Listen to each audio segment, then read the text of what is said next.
Hay un momento al que los observadores de la realeza vuelven una y otra vez, y no es el que uno esperaría, no es la decisión en sí.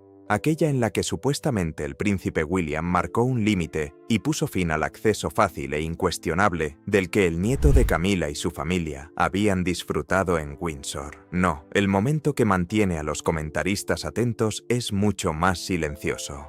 Es la princesa Ana, supuestamente presente mientras todo se desarrollaba, sin decir absolutamente nada, ni una palabra de objeción, ni una ceja levantada que nadie haya captado. Y si uno entiende cómo actúa Ana, si conoce su trayectoria de medio siglo de discreción y deber, sabe que en términos reales, un silencio así no es neutral. Algunas fuentes sugieren que es lo más parecido a un aplauso que la princesa Ana jamás haya dado. Antes de analizar por qué ese silencio podría ser el detalle más importante de toda esta historia, si te interesan los cambios de poder en el palacio y las intrigas que nunca llegan a una declaración oficial, suscríbete para no perderte el próximo análisis. Ahora retrocedamos un poco, porque para entender lo que supuestamente ocurrió en Windsor, primero hay que entender lo que pasó en Sandringham. Llegó la Navidad de 2025 y una invitación que muchos daban por hecha simplemente no llegó. Tom Parker Bowles, hijo de Camila, confirmó públicamente que ni él ni su hermana Laura se unirían a la familia real para Navidad ese año. La explicación fue amable y, en apariencia, completamente razonable. La reunión sería más pequeña esta vez, más privada, centrada en la familia más cercana porque el rey Carlos, a sus 77 años, continuaba su tratamiento contra el cáncer y necesitaba unas fiestas más tranquilas. Es comprensible, pensarán. Un enfermo quiere una Navidad tranquila. ¿Quién podría discutirlo?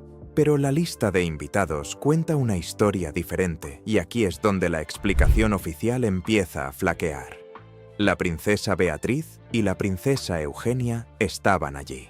Piensen en lo que eso significa. Estas son las hijas del príncipe Andrés, un hombre que a finales de 2025 había sido despojado de sus títulos y apartado por completo de la vida pública. Posiblemente la figura más controvertida vinculada a la monarquía moderna. Sus hijas, miembros de la realeza sin funciones oficiales ni compromisos y con un padre en desgracia, se sentaron a la mesa de Sandringham. Habían elegido la institución por encima de su padre, y la institución las acogió con los brazos abiertos. Así pues, la reunión navideña no se limitó a los miembros de la realeza en activo. Tampoco se limitó a personas libres de controversia. Se limitó de una manera muy particular. Excluyó a la familia biológica de Camila, mientras que dio cabida a otros miembros del clan Windsor que no desempeñan funciones oficiales. Y cuando una exclusión es tan específica, tan precisa, no se trata de un problema de agenda, se trata de trazar una línea divisoria. La pregunta es quién la trazó y por qué. Reflexionemos sobre esta pregunta, porque la respuesta va más allá de una simple Navidad. Hablemos de quiénes son realmente estas personas excluidas, porque su situación es más extraña de lo que la mayoría imagina. Camila tiene 2 hijos de su primer matrimonio y a través de ellos 5 nietos. Tom Parker Bowles tiene 50 años, es un reconocido crítico y escritor gastronómico y padre de 2 hijos, Lola y Freddy. Su hermana, Laura López, trabaja en el mundo del arte y tiene 3 hijos, Eliza y los gemelos Gus y Luis. 5 nietos en total. Y aquí está lo crucial, ninguno de ellos ostenta un título, no llevan el título de Alteza Real. No tienen ningún cargo oficial, ni estatus constitucional, ni lugar en la línea de sucesión. Legalmente hablando, son ciudadanos británicos comunes y corrientes cuya abuela está casada con el rey. Eso es todo, esa es toda la conexión. Y sin embargo, durante un tiempo, esa conexión pareció ser suficiente para abrirles puertas extraordinarias. Asistían a eventos reales. Participaban en celebraciones familiares. En 2024 ocurrió algo realmente notable. Los hijos y nietos de Camila pasaron la Navidad en Sandringham por primera vez y los comentaristas de la realeza lo consideraron un hito. Aquí estaba la familia reconstituida, finalmente unida. Aquí estaba la prueba de que, tras décadas de escándalos, hostilidad y guerra mediática, las dos mitades de la vida de Carlos se habían fusionado en una sola. Encajaba a la perfección con la narrativa general que todos venían contando, la historia de la transformación de Camila. Recordemos que la prensa británica la había tachado en su momento como la mujer más odiada de Inglaterra. Y sin embargo, en mayo de 2023, se encontraba junto a Carlos en la abadía de Westminster y fue coronada reina. Una palabra que apenas una década antes habría sonado a fantasía. La creciente presencia de su familia en los círculos reales parecía el capítulo final de una de las rehabilitaciones más extraordinarias de la historia británica moderna. La amante se había convertido en la reina, y ahora sus nietos estaban en la mesa navideña. Llegó 2025 y el capítulo no continuó. La invitación se esfumó. Y según varios informes, el desaire de Sandringham fue solo la punta del iceberg.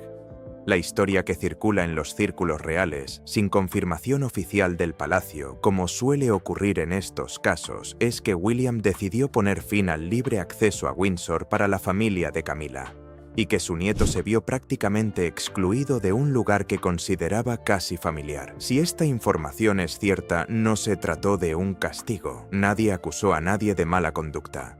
Según algunas fuentes, se planteó como una aclaración, una declaración sobre quién pertenece a ese círculo y quién no. Y ese planteamiento es crucial porque apunta directamente a lo que William está construyendo. Para verlo con claridad, hay que remontarse mucho más allá de 2025. Hay que remontarse a un niño que veía cómo la vida de su madre se desmoronaba en público. Camila fue la figura central del colapso del matrimonio de Carlos y Diana. La propia Diana describió aquel matrimonio como caótico, y el mundo entero sabía perfectamente quién era la tercera persona. William creció en medio de aquel caos.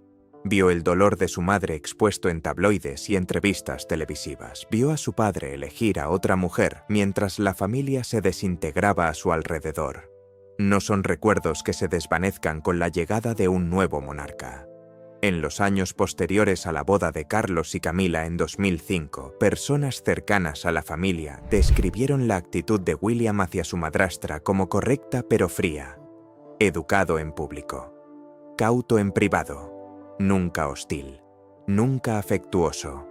Una frialdad que, según la mayoría, nunca desapareció del todo. Cumplía con sus obligaciones, sonreía para las cámaras y mantenía las distancias. Curiosamente, lo único que realmente unió a William y Camila fue una crisis compartida. Cuando la situación del príncipe Andrés llegó a un punto crítico, ambos, según se dice, deseaban el mismo resultado y lo querían rápido.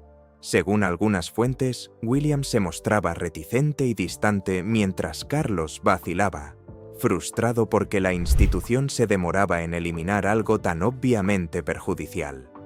Cuando Carlos finalmente despojó a Andrew de sus títulos a finales de 2025, se entendió que tanto William como Camila habían estado presionando con fuerza para que así fuera. Así que sí, pueden trabajar juntos. Ambos se preocupan por proteger la institución. Pero he aquí la cuestión con las alianzas basadas en un enemigo común. Terminan cuando se elimina al enemigo. Estar de acuerdo en que Andrew debía irse no es lo mismo que confiar el uno en el otro. Y desde luego no es lo mismo que William quiera que los nietos de Camila se integren permanentemente en la vida real. El episodio de Andrew no sanó nada entre ellos. Si acaso, le demostró a William que los recortes decisivos funcionan y que la indecisión es el verdadero peligro. Lo que nos lleva a noviembre de 2025 y a una decisión que los allegados al palacio interpretaron como mucho más estratégica que doméstica. William y Kate trasladaron a su familia de Adelaide Cottage a Forest Lodge, en la finca Windsor Home Park, en apariencia, un simple cambio de residencia. En el fondo, según quienes siguen de cerca estos asuntos, se trata de la creación de una corte aparte, una casa real físicamente separada del Palacio de Buckingham, operativamente distinta de la maquinaria del rey, con su propio personal, sus propias prioridades y fundamentalmente su propia definición de quienes forman parte del círculo íntimo.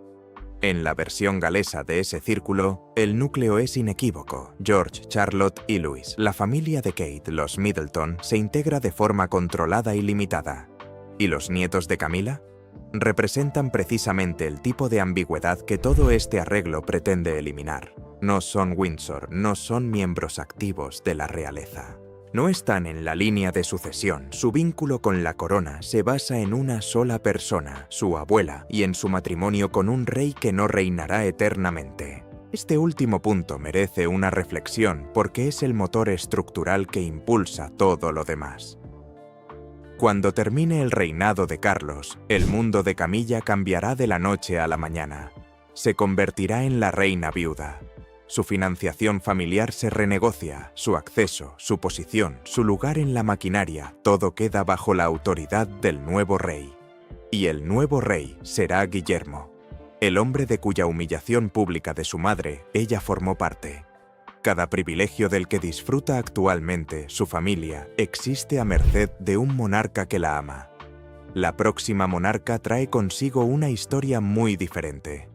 Así que cuando los informes describen a Guillermo limitando el acceso de su familia a Windsor ahora, mientras Carlos aún ostenta la corona, la importancia no reside en el acto en sí, sino en el momento. Revela cuánto poder informal ya se ha transferido. Carlos sigue siendo rey en todo el sentido constitucional, pero el poder de moldear el futuro, de sentar precedentes, de decidir discretamente quién recibe llaves, invitaciones y cercanía, ese poder fluye inexorablemente hacia Guillermo, y la maquinaria palaciega lo está encumbrando visiblemente, preparando el terreno para una transición que todos ven venir, aunque nadie lo diga en voz alta. Y sobrevolando todo esto, en silencio, está la princesa Ana. Démosle por fin a su silencio la atención que merece, porque quizás sea la figura más reveladora de toda esta historia. En 2025, Ana cumplió 478 compromisos oficiales, más que cualquier otro miembro de la familia real, más que Guillermo.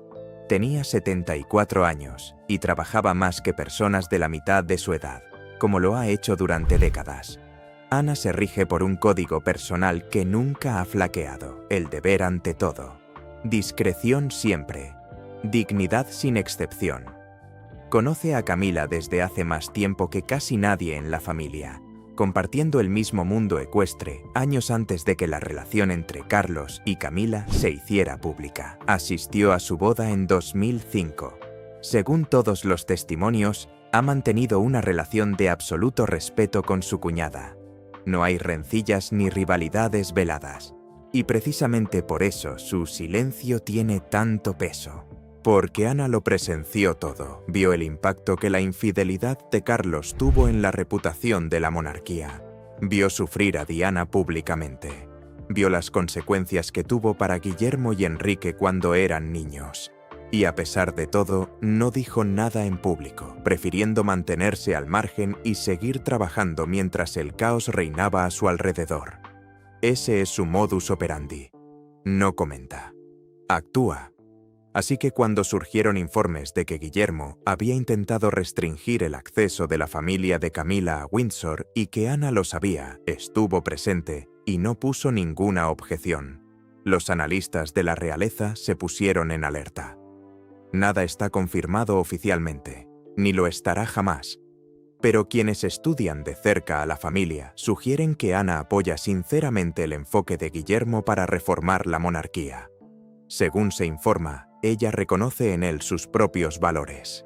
La institución por encima de la comodidad personal, la responsabilidad por encima del sentimiento, el deber por encima de los sentimientos familiares. En una familia donde un comunicado de prensa es una rareza y una ceja levantada es noticia, el silencio de alguien como Ana funciona como una confirmación de la decisión. Hablaría si no estuviera de acuerdo. Tiene la autoridad para hacerlo. El hecho de que no lo haya hecho revela su postura. Y si se necesita una prueba de que esto no es solo una proyección, de que Ana cree genuinamente en una monarquía más reducida y con un carácter más firme, no se necesitan fuentes anónimas. Basta con conocer a su propia familia. Hace décadas, Ana tomó una decisión que sorprendió a todos en su momento. Rechazó los títulos reales para sus hijos. Peter y Zara crecieron como nietos de la reina sin el título de Alteza Real, sin príncipe ni princesa, solo con sus propios nombres para abrirse camino. Según se informa, Ana creía que los títulos los agobiarían en lugar de bendecirlos, que una vida dentro de la jaula de oro sin un rol definido era una trampa, no un regalo. Y la historia, en gran medida, le ha dado la razón. Sus hijos forjaron vidas y carreras independientes y se han mantenido entre las figuras menos controvertidas vinculadas a la familia real moderna. Así que, cuando Ana observa a Guillermo, según se dice, trazar una línea clara sobre quién pertenece a la institución y quién vive fuera de ella, no está presenciando una filosofía ajena. Está viendo al próximo rey llegar a la misma conclusión a la que ella llegó hace medio siglo. La cercanía a la corona sin un propósito no beneficia a nadie, ni a la institución ni a las personas atrapadas en su órbita. Visto desde esa perspectiva, su silencio deja de ser misterioso. ¿Por qué se opondría a un principio que ya ha vivido? Ahora bien, analicemos lo que realmente está sucediendo, porque esto nunca se trató de un nieto y un castillo. Se trata del choque entre dos filosofías de la monarquía completamente diferentes, una propia del padre y otra del hijo. Carlos esperó más que ningún otro heredero en la historia británica para convertirse en rey, y cuando finalmente lo logró, quiso que su reinado reflejara su personalidad. Cálido, inclusivo y emocionalmente abierto. Algo que las generaciones anteriores jamás se permitieron. Integrar a la familia de Camila en la vida real formaba parte de esa visión. Decía que la monarquía podía ser moderna, compleja, y dar cabida a personas que no encajaban en el modelo tradicional. Carlos creció en una época en la que se daba por sentado que la familia real era una institución amplia y extensa, con un gran número de personajes, y nadie exigía que cada uno justificara su presencia. Su instinto siempre ha sido recrear esa amplitud a su manera. El instinto de Guillermo es el opuesto, y se forjó al observar cómo la tolerancia pública hacia los excesos de la realeza se desvanecía en tiempo real. Su generación ha vivido bajo un escrutinio implacable sobre quién hace qué, quién cuesta qué y quién merece qué. Vio cómo los medios comenzaban a tratar a los nietos de Camila como si fueran miembros de la realeza, fotografiándolos en eventos, especulando sobre su futuro y difuminando la línea entre quienes forman parte oficialmente de la institución y quienes simplemente están conectados a ella. Para Carlos, esa difuminación parecía una muestra de afecto. Para Guillermo, según algunas fuentes, parecía un problema que se agravaba silenciosamente. Su respuesta al escepticismo público es estructural. Construir una monarquía tan austera, tan visiblemente trabajadora y tan obviamente funcional que ninguna persona razonable pueda cuestionar su valor. Una operación centrada en la línea directa de sucesión y un pequeño grupo de miembros de la realeza de confianza que se ganan la financiación pública mediante compromisos reales. En ese modelo, cada figura periférica es un riesgo potencial, y Andrés fue el ejemplo que lo demostró. Estos dos instintos, el expansivo y el pragmático, no pueden gobernar simultáneamente. Y la tensión entre ellos se está resolviendo ahora mediante cosas que parecen casi triviales. Listas de regalos navideños, pases de acceso, quién ocupa qué lugar. Excepto que, en esta familia, esas trivialidades constituyen el lenguaje mismo del poder. Existe además una dimensión constitucional de la que casi nadie habla y que hace que la situación sea verdaderamente sin precedentes. Cuando un monarca se casa con alguien que tiene hijos de un matrimonio anterior, esos hijos no se convierten en miembros de la realeza. Todo el mundo lo entiende, pero nada en el sistema preveía lo que sucede después. ¿Qué ocurre cuando esos hijos tienen hijos y el monarca los acoge como nietos queridos, los invita a las residencias reales, los sienta en la mesa familiar y les permite crecer junto a los nietos reales? No existe un reglamento para eso. Es una zona gris que el sistema británico nunca ha tenido que definir. y Carlos estaba perfectamente satisfecho de vivir dentro de la ambigüedad. Deseaba la calidez de una familia mixta sin definir formalmente qué significaba eso, porque definirlo habría obligado a dar respuestas incómodas. William, a juzgar por las apariencias, no tolera la ambigüedad de ningún tipo. Busca claridad, y la claridad implica definir con precisión los límites que su padre dejó deliberadamente difusos. Esa es la verdadera diferencia entre los dos reinados, el presente y el futuro. Uno encuentra humanidad en la incertidumbre, el otro ve riesgo. Si en ningún lugar cobra mayor importancia esa diferencia que en el propio Windsor, porque Windsor no es una propiedad más del patrimonio. Es el corazón simbólico de la familia. Es donde la monarquía se retira del mundo, donde la vida privada y la institución pública se separan cuidadosamente, donde se viven los momentos más íntimos. Conceder a los nietos de Camila lo que se describió como libre acceso a Windsor nunca fue una simple cortesía. Fue una declaración de que en la práctica, si no en teoría, se les trataba como miembros de la familia. Así pues, si William decidió revocar o limitar drásticamente ese acceso, como sugieren algunos informes, no se trataba de ajustes logísticos. Estaba redefiniendo los límites de la propia familia, utilizando los muros del castillo para marcar el fin de la institución. Y según lo que se ha filtrado a través de diversos canales, el personal lo entendió de inmediato. Quienes sirven bajo múltiples reinados aprenden a interpretar el poder como los marineros interpretan el clima.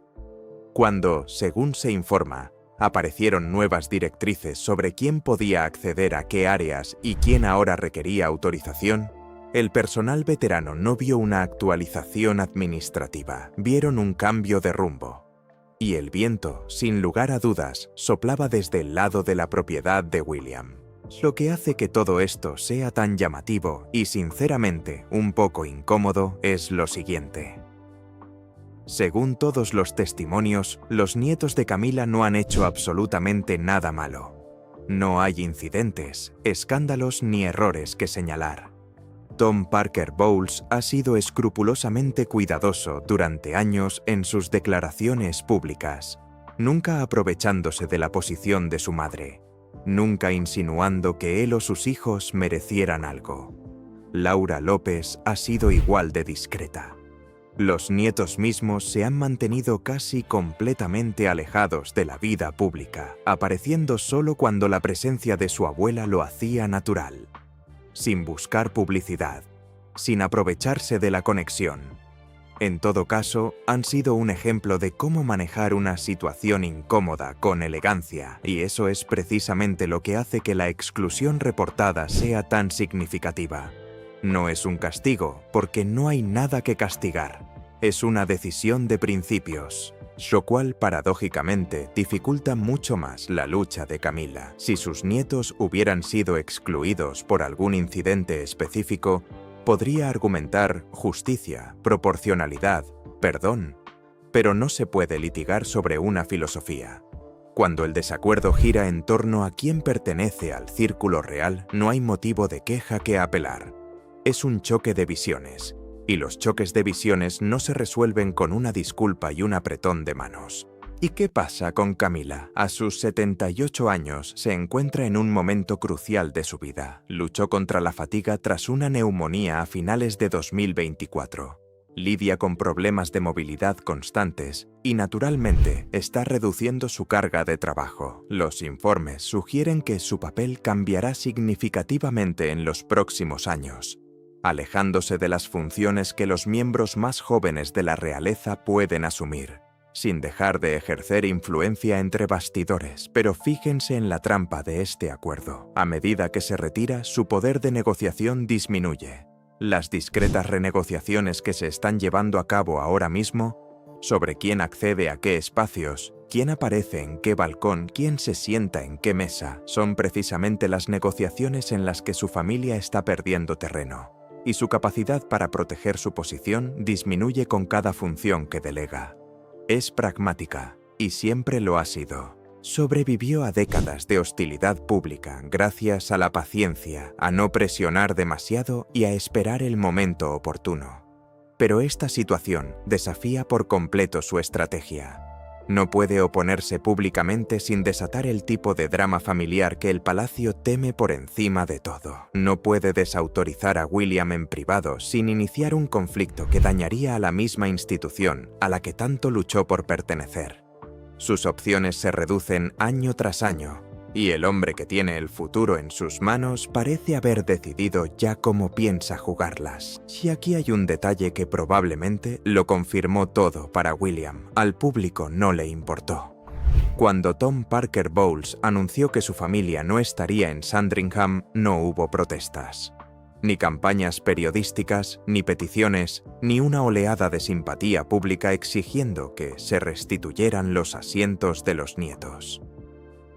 El público británico, independientemente de sus complejos sentimientos hacia la monarquía, parece tener un instinto sorprendentemente claro sobre quiénes son de la realeza y quiénes no. Y justo o no, los nietos de Camila no encajan en ese perfil en el imaginario popular. William interpreta la opinión pública con la misma perspicacia que nadie en la familia real, y ha demostrado un agudo instinto para captar el ambiente. Si el público no exige inclusión, la exclusión no conlleva ningún coste político. Y cuando una decisión no tiene coste, deja de ser un debate y se convierte simplemente en una preferencia. Su preferencia, codificada discretamente, acuerdo a acuerdo, de forma que perdure más allá de cualquier reinado. El momento oportuno lo agudiza todo. Carlos tiene 77 años y está en tratamiento contra el cáncer. Según se informa, sus médicos afirman que su salud está mejorando y planea una importante visita de Estado a Washington en la primavera de 2026, una agenda que dista mucho de la de un hombre en retiro. Aún ostenta el poder, la plena autoridad constitucional, absolutamente toda, pero en una monarquía existen dos tipos de poder: el poder del presente y el poder sobre el futuro. La planificación, las decisiones de personal, los precedentes, las señales sutiles sobre quiénes serán importantes en el próximo reinado. Ese segundo tipo de poder recae cada vez más en William, y el palacio está amplificando abiertamente su perfil, preparando a todos. La transición está en marcha en todos los aspectos, excepto en el título. Y parte de la preparación para una transición consiste en decidir con antelación cómo será el próximo reinado, de modo que cuando llegue el momento, la estructura ya esté construida y no sea necesario un doloroso ajuste de cuentas público. Eso es lo que realmente son estos movimientos reportados en Windsor. No son reacciones, son una construcción. La forma de la monarquía de Guillermo ya es visible si se sabe dónde mirar, más reducida, más compacta, anclada a la línea directa. Eduardo y Sofía, los duques de Edimburgo, han demostrado ser firmes y confiables, y probablemente desempeñarán papeles importantes. Ana será central mientras esté dispuesta y sea capaz, lo cual, dado su historial, podría ser por mucho tiempo. Jorge irá asumiendo un papel más relevante gradualmente a medida que madure, y al acercarse a los 13 años ya se están llevando a cabo conversaciones sobre su educación y su futuro. Esa es la lista. Y los hijos de Parker Bowles y López no figuran en ella, no por nada que hayan hecho, sino porque nunca fueron miembros de la realeza. Su presencia en los espacios reales siempre fue una expresión de los deseos personales de un hombre, más que de la lógica institucional. Y cuando termina el reinado de ese hombre, la lógica institucional se impone. Siempre sucede. Lo que sucede al observar a la realeza es que la verdadera historia nunca se encuentra en los anuncios. Reside en los patrones. Quién aparece y quién no. Quién se fotografía con quién. Qué invitaciones llegan y cuáles dejan de llegar discretamente. Y, sobre todo, reside en el silencio de quienes se opondrían si no estuvieran de acuerdo.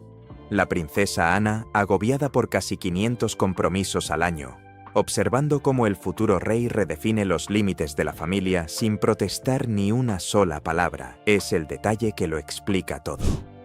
Ha presenciado todos los escándalos desde la década de 1970. Ha visto matrimonios desmoronarse, reputaciones arruinadas y a la institución tambalearse al borde del abismo en más de una ocasión. Si no se opone, es porque comprende perfectamente por qué sucede esto, y algunas fuentes sugieren que cree que es necesario. Vale la pena detenerse a reflexionar sobre lo extraña que se ha vuelto la dinámica mediática en torno a esta familia, porque explica mucho sobre la cautela de William. Durante años, los fotógrafos y corresponsales de la realeza trataron cualquier aparición de los nietos de Camila como una noticia en sí misma. La llegada de un adolescente a un evento familiar se convirtió en noticia. La aparición fugaz de un nieto cerca de una residencia real dio pie a especulaciones sobre el futuro de la familia. Nada de esto fue culpa de los nietos, ellos no llamaron a los fotógrafos.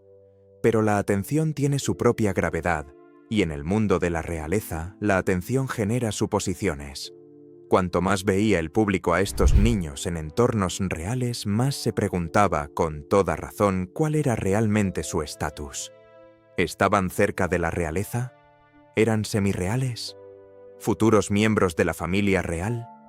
El palacio nunca respondió, porque Carlos nunca quiso que se planteara la pregunta. Si esa pregunta sin respuesta, multiplicada a lo largo de los años de fotografías y especulaciones, es precisamente el tipo de ambigüedad que se va gestando lentamente y que, según se informa, Guillermo considera peligrosa.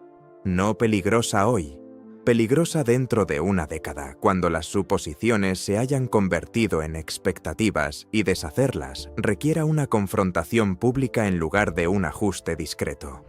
Desde esa perspectiva, la supuesta mudanza en Windsor parece menos un acto de frialdad y más una cuestión de oportunidad. Abordemos la ambigüedad ahora, mientras aún es leve, para evitar humillaciones públicas posteriores. Comparemos por un momento cómo se ha manejado a la familia Middleton, pues el contraste resulta instructivo. La familia de Kate ocupa una posición similar sobre el papel. Plebeyos, sin títulos, vinculados a la corona únicamente por matrimonio. Sin embargo, su integración se ha gestionado con un conjunto de límites completamente distinto. Los Middleton aparecen en momentos específicos y autorizados. Asisten a ciertos servicios religiosos y actos públicos, siempre en un papel de apoyo claramente definido sin llegar a integrarse en la institución misma. Nunca ha habido una confusión pública seria sobre si los nietos de Carol Middleton, más allá de George, Charlotte y Louis, ostentan algún tipo de estatus cuasi real porque los límites se establecieron desde el principio y se mantuvieron de forma coherente. Ese es el modelo en el que, al parecer, confía William. Conexión sin absorción, calidez sin ambigüedad. Comparado con ese modelo, el acuerdo que Carlos permitió para la familia de Camila, el acceso libre, la posición ambigua, la tendencia hacia una pertenencia de facto, parece ser justo el tipo de cabo suelto que un futuro rey con mentalidad sistémica querría atar. No es que una familia sea amada y la otra no, es que un acuerdo fue diseñado y el otro simplemente se acumuló. Guillermo, según todos los indicios, desconfía de las cosas que se acumulan. También hay una dimensión humana más sutil que merece ser reconocida porque es fácil reducir a todos los personajes de esta historia a meras piezas de ajedrez. Carlos, según todos los testimonios, adora sinceramente a los nietos de Camila. Es un hombre que esperó toda su vida adulta para construir la familia que realmente deseaba, y esos niños forman parte de ella.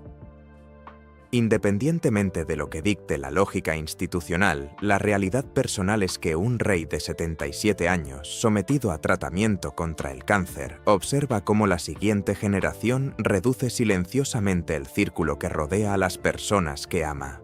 Y, al parecer, no está en posición de impedirlo. O quizás no tiene ganas de la lucha que ello implicaría. Esa es la melancolía que subyace a toda la estrategia. La calidez que Charles irradiaba era genuina. Las navidades eran genuinas. El sentido de pertenencia se sentía real para quienes formaban parte de ella. Y resulta que en esta institución los sentimientos genuinos jamás han prevalecido sobre la necesidad estructural.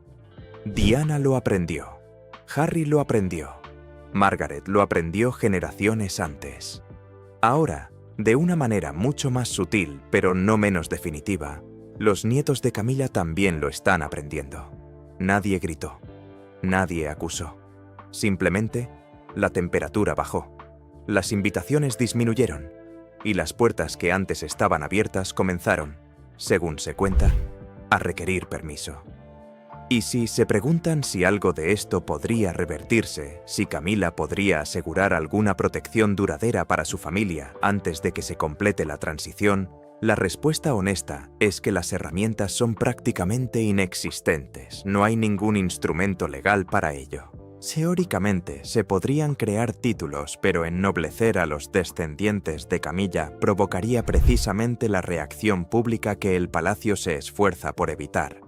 Y algunas fuentes sugieren que ni Carlos ni Camilla lo han considerado seriamente. Las garantías informales no valen nada durante un cambio de reinado, porque la lección de esta historia es que los acuerdos informales mueren con el monarca que los estableció.